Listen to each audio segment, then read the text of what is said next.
Hola, me llamo Josué, tengo 23 años y hoy vengo a contarte mi historia para la sección Tizón Arrebatado del programa Bendiciendo tu Vida. Cuéntanos cómo era tu vida antes de conocer a Jesús. Mi vida antes de conocer a Jesús era un desastre, mis padres eran cristianos, me crié en un matrimonio, pero a los 10 años mis padres comenzaron una separación donde comenzó a afectarme psicológicamente y en todo mi alrededor. Comencé a rechazarme, comencé a, a pegarme yo mismo por toda la falta de mi padre, ¿no?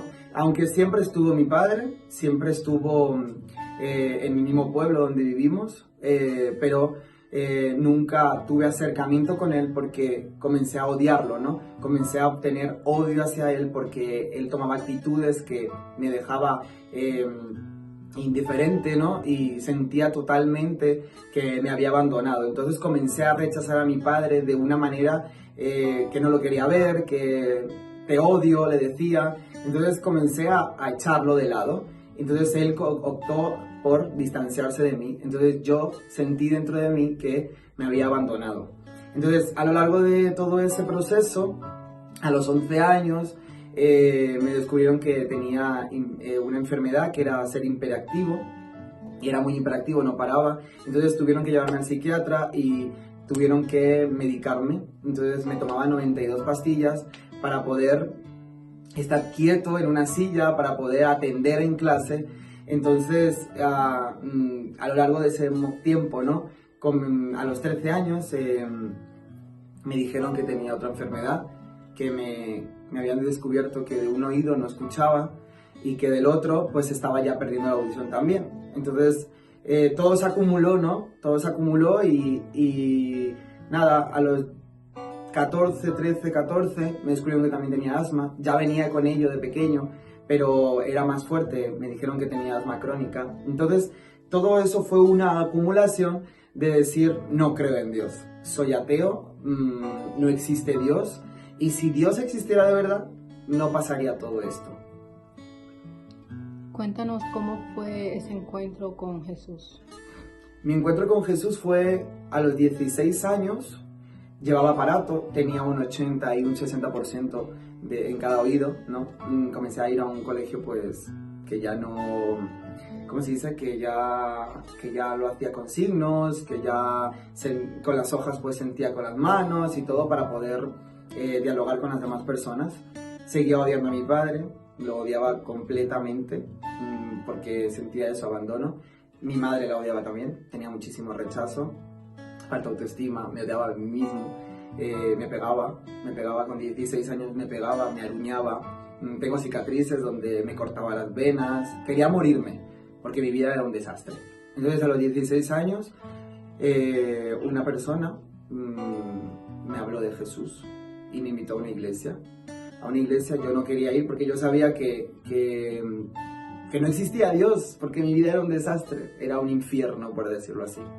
Entonces a los 16 años fui a esa iglesia y la persona que estaba hablando sobre Dios me dijo que Dios me amaba, que podía sanarme lo que a mí me había pasado en los oídos. Entonces yo no le creí, pero ellos oraron por mí, oraron por mis oídos y ese día sentía algo muy extraño, pero no lo creía, decía que no. A los 6 meses después fui a una prueba y los médicos decían que no podía ser porque de un oído había bajado, de un 80 había bajado a un 60 y del otro había bajado a un 40%. Entonces yo me quedé muy impactado.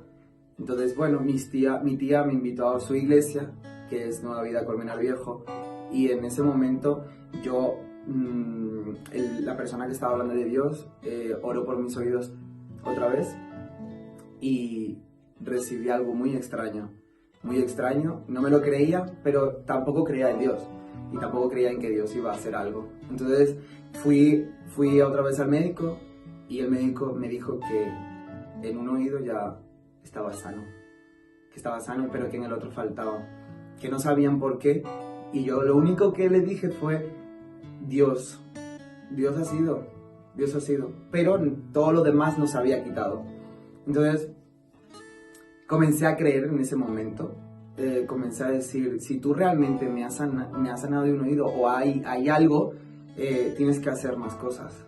Tienes que cambiar a mi madre, tengo que perdonar a mi padre, tienes que sanarme de lo demás. Cuando tú me sanes, yo te serviré. ¿Cómo fue el proceso de perdonar a tu padre y a tu madre? Fue muy duro porque al principio no podía ver a mi padre, porque yo sentía ese rechazo, ese odio, ¿no?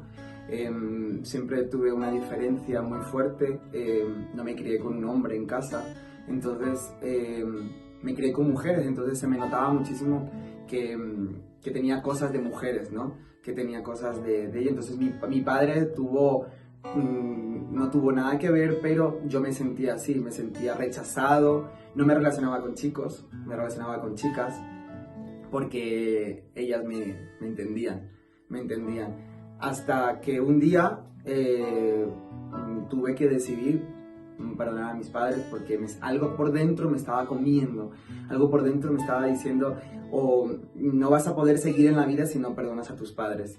También tuve que creer en que Dios podía quitar ese odio, ese temor, todo lo podía arrancar de raíz. Entonces me decidí a perdonar a mi padre y que quedara en él y no en mí. Y que también decidí a cambiar mi vida. ¿Cómo es la obra que Jesús ha hecho en ti? ¿Cómo es? Pues es espectacular, podría decir. Porque realmente es grandiosa también podría decir. Porque realmente Dios hizo algo diferente. No creía en Dios, pero un día me decidí y dije, si tú tanto existes, por favor, ven y haz algo diferente. Todo comenzó a cambiar, ¿no? Pero fue todo por una decisión. ¿Te consideras un tizón arrebatado? Sí, me considero un tizón arrebatado porque a lo largo de mi proceso Dios fue cambiando todo. Mi madre se convirtió, mi madre pudo acercarse a Dios, cambió su vida, mi madre ya no me pegaba y todo comenzó a fluir, a cambiar. Pude ver a mi padre por la calle y poder abrazarlo y decirle, papá, te quiero. Y me considero un tizón arrebatado porque Dios me arrebató de la depresión, de la falta de autoestima, me arrebató del rechazo, de enfermedades que no daban nada por mí, ni la gente daba por mí. Entonces Él cogió y me arrebató de allí para decirme que yo sí valía, que yo era el mejor, que yo lo podía dar todo y que podría ser alguien en la vida. ¿Qué mensaje le darías a personas que han pasado por una situación parecida? Bueno, pues te doy un consejo, decídete. Decídete a confiar en Dios, decídete a creer en Dios, porque cuando confíes, cuando comiences a creer en Dios, comenzarás a ver cosas extraordinarias, que tú dirás, no me lo creo, pero debes de hacer un acto de fe